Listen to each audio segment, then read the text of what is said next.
Shanti friends, a very warm welcome to all of you to yet another episode of Ek Mulakat. As you know, that Ek Mulakat is a series in which we bring about empowered leaders and their inspiring stories. We are really privileged that we have in the sets today Mrs. Reena Venkataraman, who is a senior IAS officer and an additional chief secretary to West Bengal Government. She has a very interesting journey. Let's know more about it. Welcome, ma'am. A very warm welcome to us. Thank you. Ma'am, being an IAS officer, you are an empowered woman in the society and a success story. So could you tell us about your journey? My journey really started almost a century back, by which I mean with my great-grandmother. Great-grandmother on my maternal side was the wife of a Mahant in the Punjab, which meant that she came from a very, very wealthy family and also a deeply religious Hindu family. Unfortunately, she had two daughters, and before she could have any other child, her husband died.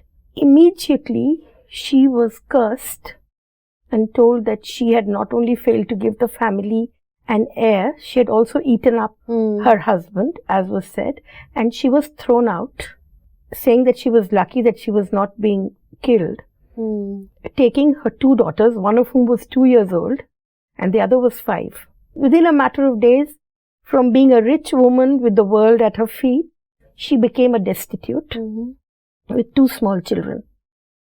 Somehow she found her way to Dehradun, where she was taken in by the American mission. And because she was doing that for the school, they gave free education to her 2 daughters. And that was when she took a vow that no daughter, no girl child in the family should get married without having either a vocation or a professional training. Wonderful. And so my grandmother became a teacher, and my great aunt became one of the first women doctors of the Punjab, princely family of Kapurthala also for some time. And from that day onwards, whether the sons of the family study or have a professional training, nobody bothers. But the women, the girls, are brought up with the understanding that they do have to study, they do have to be given a professional training, they must have a job. More than a job, they must have a professional training, be standing on their own feet before, even the word marriage crosses anybody's lips. And that is what happened with me. I was trained as a teacher, joined the Reserve Bank of India, and then I came to the IAS, which is another story altogether. That was a different story. Today I thank my mother. At that time I used to be very upset, constantly being forced to study and go on. But today I realize that my great-grandmother and grandmother and mother have to be thanked, particularly when I look at the plight of women all over India and the world. Yes. That's wonderful, ma'am. In fact, this is something that, it's an inspiring story for any women, because now there are so many programs. We talk about saving the girl child, making them empowered and, all that. So I'm sure you would agree that somewhere spirituality is also about empowering yourself, your inner self. Yes. What would you say about that? See, to me, spirituality means basically being honest. Yes. Sincere in whatever you do, and straightforwardness. Now, often being called straightforward or being straightforward is literally a word of abuse. You're expected to be tactful and diplomatic. But I find that in the long run, being honest, sincere and straightforward may initially gain you a few enemies, but then people learn to trust you. Respect you. And respect you, because they realize that if you say yes, it will be done. And if you say no, then no matter what. Yes. They know. I mean, it's not like I say yes, I'll do it, and then sit back and then try to avoid the situation. Right. So, when I came to Bengal, initially for the first 1 or 2 years, I did have a problem. But later on, I didn't face any pressure, because they knew that if I said I'd do it, it would be done no matter what. And if I said it will not be done, well, then it's no point putting any pressure on her. Here I'd like to add something else. I didn't get a number of the plum posts, so-called plum posts, which means, I didn't become chief secretary. Because people knew that, I'm not going to follow the dictates of the bigwigs. I will follow the dictates of my conscience. And I will give my opinion, my honest opinion. Right. But again, that was a decision I took early on when I was very junior. I was an additional district magistrate. And one day I thought about it. I said, I'm going to have this career of 32, 33 plus years.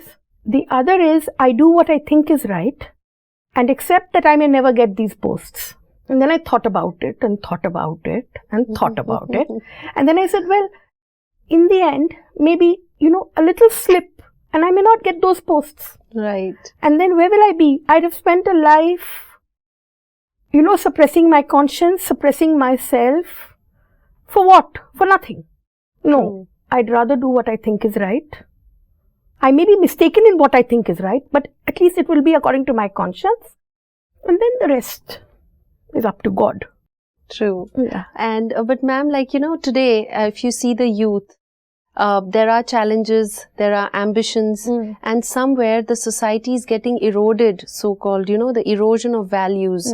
And like you said, you are such a strong personality that you said, I'd rather, do what my conscience says is right. I may not get a very, like you said, a very plump position, but I will still be happy. So what do you think that, the youth needs to pick today? And how should they go about? See, unlike everybody else, I'm very hopeful about the youth. I find youth today are a very bright lot, and somehow or the other, a lot of good qualities are there, are being developed in them, maybe because of a lot of NGOs like the Brahma Kumaris, many others, the ashram, Shivananda ashram, there are many others. There are a lot working with youth, and there is also a propensity I see of youth gravitating towards such organizations, looking for values. I am very hopeful. You see, I tend to go with the biblical saying that every child is proof that God has not yet tired of the world. Sure, yes. And so I believe that youth today are much better than we are. In fact, they are more honest. They have a lot of depth. What maybe needs more is that parents need to be more with the kids. Yes. And unless parents have the right values, it's very difficult for the kids to develop them. So while you can take up the youth, we also need to work with the adults of today. True. Because maybe the youth, are like you said, they have a lot of depth in them and they have a lot of values in them. But maybe there are some external pressures, sometimes which might lead them to take certain decisions. And I thought I was wonderful. And at the same time, I was also doing my MPhil in Delhi University. I had a lot of friends in Teen Murti Library. And when I joined the bank, I had a lot of clerks who kept telling me that, oh, you guys are going to rise. We are the ones who are going to be staying back. So you go, don't sit here the whole day, do what you like. So, practically I used to go at 9 in the morning and leave office, Reserve Bank by 9:30, go off to Teen Murti Library, sit there with my friends, then come back at 4:15, see that all the work had been done, then kind of close up everything. And I had a very good colleague who was an old man. I would have carried on like this, but I had a friend. And she went home and she told my mother, Auntie, do you know what your daughter is doing? She's leaving office at 9:45. She's with us in Teen Murti and she's not spending any time or doing her job sincerely. My mother got the shock of her life. She said, I'm ashamed. I think there's something wrong with my upbringing. That a job which is giving you position, which is giving you money, which is giving you a position, a place in society. People are looking up to you, and you are betraying that job. Not done my job well in bringing you up. I'm ashamed to have you for my daughter. That was like a lightning crack. I realized that I was wrong from that day onwards, and I hope till today I have done my job, or tried to do it with all the sincerity that I had possible. Lovely. So that was like a transformational point in your life. Yes. The moment my mother said she was ashamed to have me as her daughter. That was like a reality check. Yes. Very strong reality check. So, ma'am, you're here right now with us in Brahma Kumaris, and this is a conference of God's wisdom for world transformation. Yes. How has your experience been so far here with us?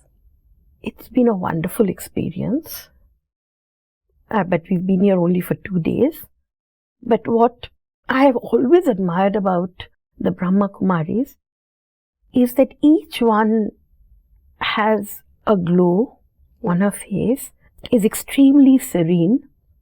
True. And there is a radiance. And I realize that comes because they are in touch with God. True. They are in touch with their conscience. They're in touch with their souls. And when I look at them, I realize, yes, there is much more to life than what one has been doing all along. And I also feel that they must be totally self-disciplined and self-controlled. As you've been saying, there's a lot of harm caused by anger. If there is self-control, then anger is controlled. If there is self-control, desire is controlled. Well, 90% of the problems of the world. In fact, all the stress that we have around in the world today is a lot to do with desire. Anger. We have anger management. Yes. Basically, it's a matter of desire. You know, it's when a desire is thwarted that we become angry. Right. Right. I mean, that is the way I look at it. So if one can control our desires, if we can be self-controlled, and if we can have great faith in God, that whatever He is doing is good, and He's looking after us, then I think the world, each one of us transforms. And if each one of us transforms, well, then the world is automatically transformed. Exactly. And ma'am, it seems to be like a legacy with you, like you said, with your great-grandmother. And, you know, like even now, if you just spoke about the Brahma Kumaris and this discipline and the self-control. So it's a lovely, it seems like, you know, there's so much common that you have gone through in your life, your journey, and what we have here. Dada Lekhraj had also experienced all these things, and he was doing it for women's empowerment. Ma'am, like all the experience you've shared with us till now have been really inspiring, very, very inspiring. So anything else, any more experiences, you know, about your life? I've done a lot of marriage counseling in my career. Okay. Because when I was a district magistrate and sub-divisional collector, so many women used to come to me because their husbands were throwing them out of their house or the in-laws were not accepting them. A married man had had an affair with another woman. And I was constantly trying to sort out these problems. That is one part. I used to spend a lot of time doing that. Much later, when I was into my phase 5 training at the academy, we had someone come to us and he asked us a question. He said, are you people against violence totally? Or do you believe in government-sponsored violence? We didn't understand what they were talking about. You know, we said, what are you talking about? He said, no. There is violence everywhere in society.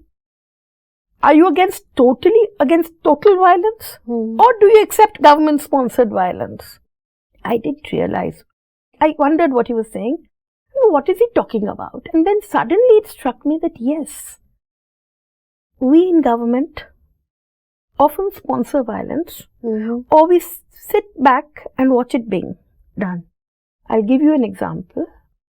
I was district magistrate in Bankura. There came to me a report that a tribal girl had been raped by a non-tribal boy, a landlord caste boy. the tribals did not want much. They just wanted an FIR registered against the boy. The landlord was influential. He ensured that an FIR was not registered. The tribals came again. Again, we tried to get the FIR registered. And once again, well, money power paid more, bit of political power. And lo and behold, the FIR was not registered. Then the tribal said, all right, if you're not going to register the FIR, fine, don't do it. But we are going to go on shikar. Any force to getting an FIR registered and justice be given to that young girl. A young, innocent tribal girl. Believe you me, the tribal girls are beauties. They are dark, but they are innocent. And you see one, you realize what you really see. True beauty, no makeup, nothing, wearing simple white saris. A girl like that, raped, no justice. But when it comes to protecting the landlord's boy, 2 battalions, police so come. much force from the So other. much force. That is when I realized, yes, there is a lot. And I was forced as district magistrate to go and prevent them from going on shikar. Can you believe what I felt as a woman? I can understand. I was a woman, but I was a district magistrate. Right. I couldn't get an FIR done. But I was able to send the battalions. And ma'am, since the time that I've been talking to you, I also realized that you are a woman of depth, but there's also a very bright side to you, a very happy, jovial, side to you. Is that because you've always, like you said, that I've always stayed connected to my core, my conscience? I've always believed that if you do what you think is right, then you have no regrets. Because even if you are punished for that, and believe you me, I've been punished many a time, you did what you thought was right. So if you're getting the punishment, you deserved it. Right. I mean, you knew you were going to get a punishment because you were going against what was the accepted norm. But you did it according to your conscience. And so as my mother used to always tell me, beta, रात को सिर तकिए पे रख के सो तो सकते हैं, पूरी रात तड़पते तो नहीं हैं. Right. और आदमी को क्या चाहिए जीने के लिए? दाल और रोटी. वो तो मिल ही जाएगा. Many a time I used to come back and say, माँ, मैं नौकरी छोड़ रही हूँ. And she said, हाँ बेटा छोड़ दे, दाल रोटी खिला दूंगी. You look at everything from the positive, in a positive way, which is again what the Brahma Kumaris also teach. And every experience is a learning experience. True. Yes. When you fall, then you rise. Right. You fall to learn how to rise. Rise, right. Yes. And the other thing is, when you have a bad experience, you get sensitized to others. Yes. Because if you go through life only with good experiences, you really don't realize the pain people who are suffering have. Right. So it's when you suffer that you realize the other person's pain. Pain too. That we all are on each individual has their journey and their challenges. And they have pain. Yes. So then you start empathizing with them. True. And you also learn to back off and give them their space that they can rise. And grow. And if you can help them, fine. If you can't help them, at least you don't make it more difficult for them. Thank you so much, ma'am. Indeed, it has been a pleasure talking to you. The stories that, we learned from you, your life journey has been like a, live example in front of us. Thank you very much, Shalini. Thank you. Thank you. So viewers, this was indeed a very interesting episode. I'm sure you have also enjoyed listening to, the life experiences that Reena ma'am has gone through and that we can also learn from and become empowered. Do join us for the upcoming episodes. Thank you so much. Om Shanti.